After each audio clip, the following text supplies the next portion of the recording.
আজকে সকাল থেকে বৃষ্টি হচ্ছে আর বৃষ্টিতে একদম নাজেহাল হয়ে গেলাম। এই বৃষ্টির দিনে প্রতিদিন রুটি না খেতে ইচ্ছে করলে একদিন মুখরোচক কিন্তু খাবার খেতে ইচ্ছে করে।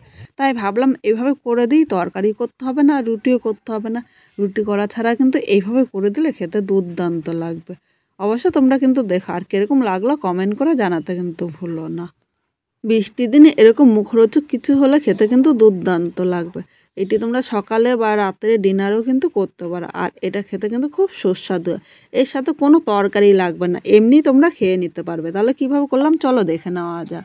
এখানে একটা বাটি নিয়ে নিলাম। এবার এখানে এই বাটির মাপে আমি 1 বাটি আটা নিয়েছি। তোমরা এর বেশি বা কম করে নিতে পারো, আর আজকে পুরো আটা দিয়েই কিন্তু আমি করব।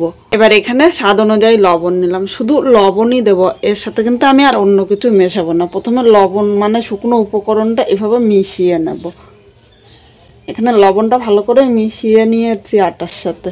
এই জায়গায় অল্প অল্প জল দিয়ে একটা ডো রেডি করে নেব। এই জলটা কিন্তু খুব গরম বা খুব ঠান্ডা জল দিইনি, আমরা ঘরে যে জলটা নর্মালি ব্যবহার করি সেই জল দিয়েই কিন্তু এই আটাটা মেখে নিতে হবে।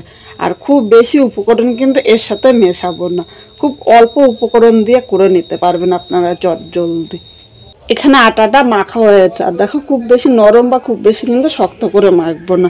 এবার এই আটাটা ঢাকা দিয়ে 10 মিনিট আমি এক সাইডে রেখে দেবো। এবার এখানে 4টা সেদ্ধ আলু নিয়েছি, আলুটা তোমরা কম বেশি করে নিয়ে নিতে পারো। এখানে আলুটা প্রচণ্ড গরম, তাই একটা চামচ নিয়েছি, চামচ দিয়ে এইভাবে আলুটা আমি প্রথমে ম্যাশ করে নেব। এখানে আলুটা দেখো ম্যাশ করে নিয়েছি। এবার এর মধ্যে আমি মাঝারি সাইজের একটা পেঁয়াজ কুচি ও 2টো কাঁচা লঙ্কা নিয়েছি। ইচ্ছে করলে তোমরা কাঁচা লঙ্কা পরিবর্তে চিলি ফ্লেক্সও নিয়ে নিতে পারো। স্বাদ অনুযায়ী লবণ দিলাম, 1 চামচ সর্ষের তেল নিয়ে নিলাম। এখন সব কিছু একসাথে মেখে নেবো, খুব বেশি উপকরণ দেবো না। ইচ্ছে করলে এর মধ্যে তোমরা ধনেপাতাও দিতে পারো, আজকে আমার কাছে ধনেপাতা নেই তাই ধনেপাতাটা আমি স্কিপ করলাম। আলুটা মাখা হয়ে গিয়েছে, এবার এই আলুটা আমি এক সাইডে রেখে দিলাম। এবার আমি এই বাটিটা আবার নিয়ে নিলাম, আটাটা আর একবার একটু মেখে নেবো। এইভাবে করে দেওয়াতে দেখো আটাটা কিন্তু আরও নরম হয়েছে, খুব বেশি কিন্তু শক্ত করা যাবে না। এবার এই আটার থেকে বড় বড় 2টো আমি লেচি করলাম, খুব বেশি কিন্তু ছোট করব না। একটা চপার নিলাম, এর উপর দিয়ে একটু আটা ছড়িয়ে দিলাম। একটা লেচি নিয়ে নিলাম, এইভাবে 2 পিঠে একটু আটাটা লাগিয়ে নিলাম। ছোট ছোট কিন্তু রুটি করব না, একটু বড় সাইজের করব, আর খুব বেশি পাতলা করব না। সহজে আপনারাও করে নিতে পারবেন, আর এইভাবে করলে বাড়ির সবাই কিন্তু খুব পছন্দ করবে, খেতে এতটাই ভালো লাগে। বন্ধুরা দেখো, যতটা পারবে একটু বড় সাইজের রুটিটা করে নেবে। আর এই রুটিটা দেখো খুব বেশি কিন্তু পাতলা করিনি, এভাবে সামান্য একটু মোটা করে রুটিটা বেলে নিতে হবে। এর মধ্যে মেখে রাখা আলুগুলো নিয়ে নিলাম। এখানে আমি যেহেতু 2টো রুটি করব তাই আলুটা কিন্তু 2 ভাগ করে নিয়ে নিয়েছি। এই আলুটা হাফ চারিপাশে আমি এভাবে ছড়িয়ে দেবো। ইচ্ছে করলে তোমরা হাত দিয়েও করে নিতে পারো, আমি চামচ দিয়ে এভাবে করে নিচ্ছি। বন্ধুরা আমার মনে হচ্ছে চামচ দিয়ে করতে একটু অসুবিধা হচ্ছে, তাই এভাবে এবার হাত দিয়ে আমি করে নিচ্ছি।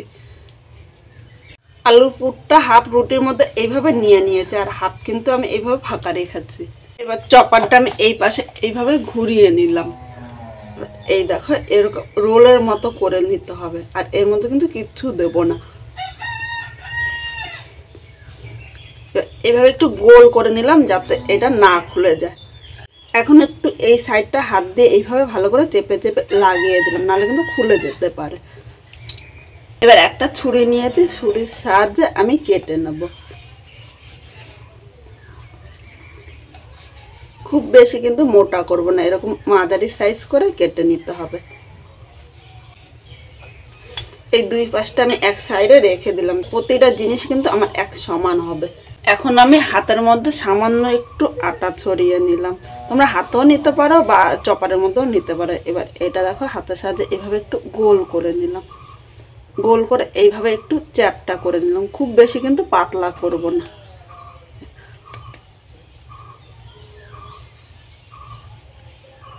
এই দেখো এরকম করে আমি সব কটা রেডি করে নেব। প্রথমে হাতের সাহায্যে এইভাবে গোল করে নিতে হবে,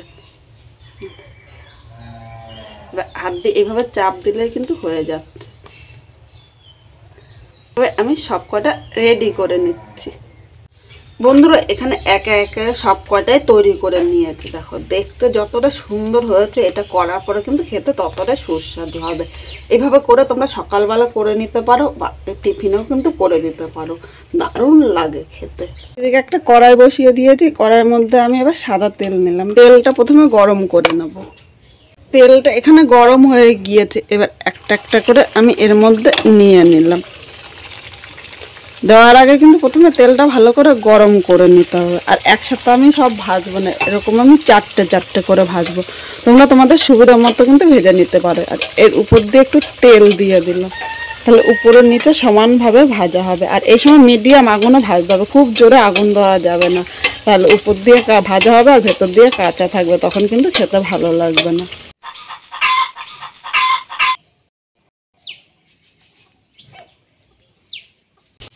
এক পিঠ লাল করে ভেজে নিয়েছি। আর এর থেকে বেশি কিন্তু ভাজবো না, এর থেকে বেশি ভাজলে কিন্তু খেতে ভালো লাগবে না। একটু মিডিয়াম লাল করে ভেজে নিতে হবে। এটা দেখতে যতটা সুন্দর হয়েছে, খেতে কিন্তু ততটাই সুস্বাদু হয়। আর এই জিনিসটা কিন্তু এইভাবেও করে খেয়ে নিতে পারো। বাচ্চারা তো প্রতিদিন রুটি খেতে চায় না, আর এইভাবে করে দিলে বাচ্চারাও কিন্তু খুব পছন্দ করবে। করে স্কুল বা অফিসে টিফিনেও কিন্তু করে দিতে পারে, খেতে এতটাই লোভনীয় হয়। বন্ধুরা দেখো সব কটা লাল করে ভেজে নিয়েছি, এবার আমি তুলে নিলাম। আর যখন তুলবো তখন কিন্তু গ্যাসের আগুনটা হাই করে দেবো, কারণ মিডিয়াম আগুনে তুললে এর মধ্যে তেল থাকে। আর পুরো আগুনটা মিডিয়াম টু হাই করে দিলে এইভাবে কিন্তু গায়ের মধ্যে তেল থাকবে না, তেলটা ছেড়ে দেবে। এখানে দেখো কত সুন্দর হয়েছে। কিভাবে এই বাকিগুলো আমি ভেজে নেব। আজকে খুব সাধারণভাবে এই ব্রেকফাস্টটা করলাম। তোমাদের যদি ভালো লাগে তাহলে একটা লাইক, শেয়ার ও কমেন্ট করো, সাবস্ক্রাইব করে পাশে থেকো, যাতে এরকম আরো সুন্দর সুন্দর ভিডিও তোমাদের সাথে শেয়ার করতে পারি। বন্ধুরা কয়দিন ধরে এক নাগারে বৃষ্টি হচ্ছে, আর এই বৃষ্টির মধ্যে আর ভালো লাগছে না, তাই ভাবলাম এইভাবে একটা মুখরোচক রেসিপি করি। এটা তোমাদেরও খুব সহজে কিন্তু বাড়িতে বানিয়ে নিতে পারবে। আর এটা কিন্তু বাচ্চা থেকে বড় সবাই খুব পছন্দ করবে।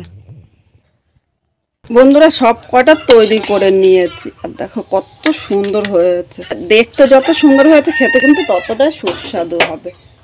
দেখো খুব মচমচে হয়েছে। এবার ভেতরটা তোমাদের ভেঙে দেখাচ্ছি। দেখো ভেতরের পুরটা কত সুন্দর হয়েছে। তোমরা ইচ্ছে করলে কিন্তু এমনিও খেতে পারো, এটা খেতে এতটাই সুস্বাদু হয়। প্রতিদিন রুটি না খেয়ে এভাবে করে দিলে কিন্তু বড় থেকে ছোট সবাই কিন্তু খুব পছন্দ করো। অবশ্যই তোমরা বাড়িতে একবার ট্রাই করো, আর খেয়ে কীরকম লাগলো কমেন্ট করে জানাতে কিন্তু ভুলো না। এই বৃষ্টির মধ্যে তোমরা কীরকম রান্না দেখতে অবশ্যই একবার জানিও, আর কীরকম লাগলো সেটাও জানিও। কোন জায়গা থেকে দেখতে অবশ্যই জানিও, যাতে পরের ভিডিওতে তোমাদের আমি ধন্যবাদ জানাতে পারি।